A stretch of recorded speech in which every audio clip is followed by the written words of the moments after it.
warahmatullahi wabarakatuh. Nama saya Diana Rinaldi. Saya dari Prodi Reka Medis dan Informasi Kesehatan di Politeknik Medika Farma Husada Mataram. Pada video kali ini saya akan membahas atau menjelaskan tentang suatu penyakit, yaitu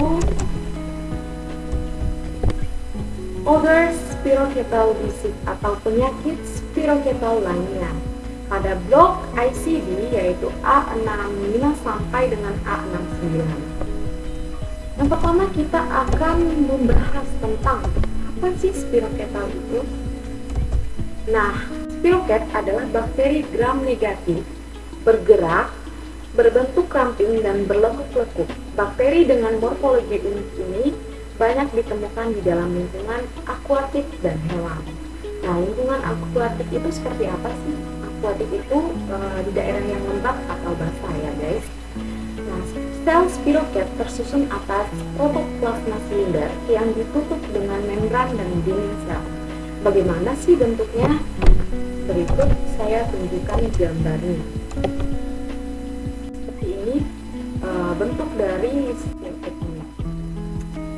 Nah, spiroket dapat dibedakan menjadi beberapa jenis. Yang pertama ada Spirocheta dan Cristispira. Yang kedua ada Treponema. Yang ketiga ada Leptospira dan Leptomema. Yang terakhir ada Borrelia. Selanjutnya kita akan membahas tentang beberapa penyakit di dalam blok tersebut. Nah, Treponematosis endemik merupakan sekelompok infeksi bakteri kronis yang disebabkan oleh Spirocheta treponema yang berhubungan dengan Treponema pallidum atau penyebab penyakit sifilis. Nah, yang meliputi Begel, Yaus atau Camusia, Pinta, dan Relapsing Fever. Kelima penyakit ini akan kita bahas di beberapa pembahasan berikutnya. Nah, Begel, Yaus atau Camusia, Pinta, dan Relapsing Fever ditularkan bukan melalui hubungan seksual dan terutama ditemukan pada anak-anak yang hidup di lingkungan dengan kebersihan yang buruk. Dari mana asal penyakit ini? Pasti teman-teman pada penasaran kan? Yang pertama ada Begel, terutama ditemukan pada daerah Mediterranean Timur dan Sahara di Afrika Barat yang panas. Jadi berikut ini akan muncul pada daerah-daerah yang panas. Yang kedua ada Yaus atau Framnesia, terjadi pada negara-negara di daerah Khatulistiwa yang lembab, seperti di negara Indonesia. Hati-hati ya guys. Ketiga ada Pinta, banyak terjadi di daerah Meksiko, Amerika Tengah, dan Amerika Selatan. Terakhir, Relapsing Fever ditemukan di Amerika Serikat dengan kutu yang terinfeksi ditemukan di seluruh bagian barat. Selanjutnya kita akan membahas pada blok A65, non-venereal syphilis. Nah, non-venereal syphilis ini biasa juga disebut sebagai Begel atau disebut juga sifilis endemik, disebabkan oleh Treponema pallidum dengan subspesies endemicum. Berikut gambarnya. Nah, Begel mirip dengan Yaus, penyakit yang tadi pada awal saya jelaskan, yang saya sebutkan tadi ada Yaus. Berarti Begel ini mirip dengan penyakit Yaus ya. Terjadi pada ulcer pada kulit dan tulang, tetapi kadang-kadang melibatkan sistem darah. Berikut penampakan dari seseorang yang terkena penyakit non-venereal syphilis ini. Nah, Begel dimulai dengan adanya luka pada mulut. Gejala-gejala ini kemudian mereda dan setelah waktu tertentu tanpa ada sesuatu atau sedikit gejala, muncul kembali gejala-gejala yang baru. Selanjutnya, benjolan muncul pada tulang-tulang panjang, terutama di tungkai dan pada jaringan di sekitar mulut, hidung, dan langit-langit mulut. Benjolan ini menghancurkan jaringan sehingga menyebabkan deformitas pada kulit, pada tulang, dan perubahan bentuk pada wajah. Selanjutnya kita akan membahas tentang YALS atau Transisia atau disebut sebagai patek pada blok A66. Berikut penampakan seseorang yang menderita penyakit Transisia ini. Nah, penyakit ini menular langsung antar manusia yang disebabkan oleh infeksi bakteri jangka panjang atau kronis dan paling sering mengenai kulit, tulang, dan sendi. Penyakit ini memiliki 3 stadium yang akan kita bahas pada di tempat ini selanjutnya. Nah, penyebabnya kuman Treponema pallidum dari subspesies Parthenium. Berarti mereka sama-sama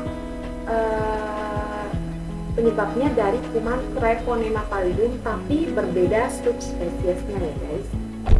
Dengan manusia sebagai satu-satunya sumber penularan. Nah, bakteri YALS tidak dapat menembus kulit utuh, tetapi masuk melalui luka lecet, goresan, atau luka infeksi kulit badannya. Sangat berbahaya ya guys. Nah, penyebab lainnya yaitu gaya hidup yang kurang bersih. Bagaimana cara pencegahan dari penyakit ini? Yang pertama ada yang pastinya kita harus memeriksakan diri kita ke dokter dan menggunakan obat sesuai resep yang diresepkan dokter. Nah, hindari kontak dengan orang yang Anda curigai memiliki Transisia. Terakhir, yang pastinya jagalah kebersihan, melalui pola hidup sehat agar terhindar dari penyakit-penyakit berbahaya. Selanjutnya, gejala dari YALS atau Transisia yang tadi saya jelaskan ada 3 stadium. Yang pertama, beberapa minggu setelah terpapar bakteri Treponema, muncul luka yang agak menonjol pada daerah yang terkena infeksi, biasanya di bungkai. Nah, berikut penjelasannya. Nah, yang kedua, stadium kedua, ada luka terbuka yang terasa nyeri, bisa timbul di telapak kaki sehingga penderita menjadi sulit untuk berjalan. Berikut gambarnya, sangat mengerikan ya guys. Jadi jagalah kebersihan hidup kita dengan menjaga pola hidup sehat. Dan kemudian ada stadium yang ketiga ini, daerah tulang kering bisa mengalami kerusakan dan terjadi banyak pertumbuhan lain yang merusak serta menyebabkan perubahan bentuk terutama di sekitar hidung, mulut, dan langit-langit mulut. Selanjutnya ada pada blok A67 yaitu tinta atau kiret. Tinta hanya mengenai kulit. Penyakit dimulai sebagai area kemerahan datar yang gapal pada tangan, kaki, tungkai, dan wajah atau leher. Kita sudah ditunjukkan gambarnya ini, gambar seseorang yang menderita penyakit tinta tersebut. Nah, penyebabnya yaitu disebabkan oleh Treponema pallidum yang ini dari subspesies Carateum. Selanjutnya perkembangan melalui 3 tahap yang ditandai dengan bermacam-macam perubahan warna pada kulit.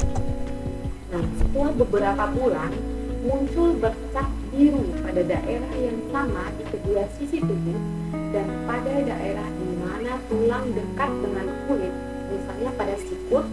Selanjutnya warna bercak tersebut akan memudar. Kulit yang terkena pada telapak tangan dan telapak kaki akan menebal. Diagnosis ditegakkan berdasarkan adanya gejala-gejala khas yang ditemukan pada orang-orang yang tinggal atau pernah mengunjungi daerah-daerah tertentu di mana penyakit ini bisa ditemukan. Nah, cara pengobatannya yaitu dengan pemberian antibiotik bisa membunuh bakteri sehingga kulit bisa sembuh. Namun, karena luka yang ada bersifat merusak, maka akan meninggalkan jaringan parut, terutama jika banyak jaringan mengalami kerusakan. Karena infeksi ini sangat menular, maka perlu dilakukan identifikasi dan pengobatan terhadap penderita dan orang-orang yang dekat dengannya. Nah, tujuan utama pengobatan dengan farmakoterapi adalah untuk membasmi infeksi, mengurangi morbiditas atau penyakit, dan untuk mencegah komplikasi. Selanjutnya ada pada blok A68, yaitu kita membahas tentang relaxing fever atau demam berulang atau paru. Nah, ada demam berulang atau kambuhan atau demam kutu atau demam kelaparan adalah suatu penyakit yang disebabkan oleh beberapa spesies bakteri Borrelia yang ini bakteri yang saya sebutkan di awal video ini. Nah, tergantung dari lokasi geografisnya, demam kambuhan ditularkan melalui kutu badan atau kutu anjing. Berarti dapat ditularkan melalui manusia maupun hewan. Penyebabnya, nah, kutu badan terinfeksi oleh bakteri ini pada saat menghisap darah penderita. Infeksi bisa menyebar kepada manusia yang lainnya jika kutu berpindah ke tempat tular. Diagnosis ditegakkan berdasarkan adanya pola demam berulang. Untuk memperkuat diagnosis dilakukan pemeriksaan terhadap contoh darah selama periode demam dan akan ditemukan bakteri penyebabnya. Selanjutnya ada pengobatan dan pencegahan. Nah, bagaimana sih pengobatan dan pencegahan dari penyakit ini? Ada yang pertama, infeksi bisa disembuhkan dengan pemberian antibiotik seperti tetrasilin, erythromycin, atau doxylin. Biasanya diberikan per oral atau melalui mulut, tetapi juga bisa diberikan secara intravena, itu melalui pembuluh darah jika terjadi luka yang berat yang membuat penderita sulit menelan. Untuk mencapai hasil yang optimal, pengobatan harus dimulai pada stadium awal demam atau selama suatu interval yang tanpa gejala.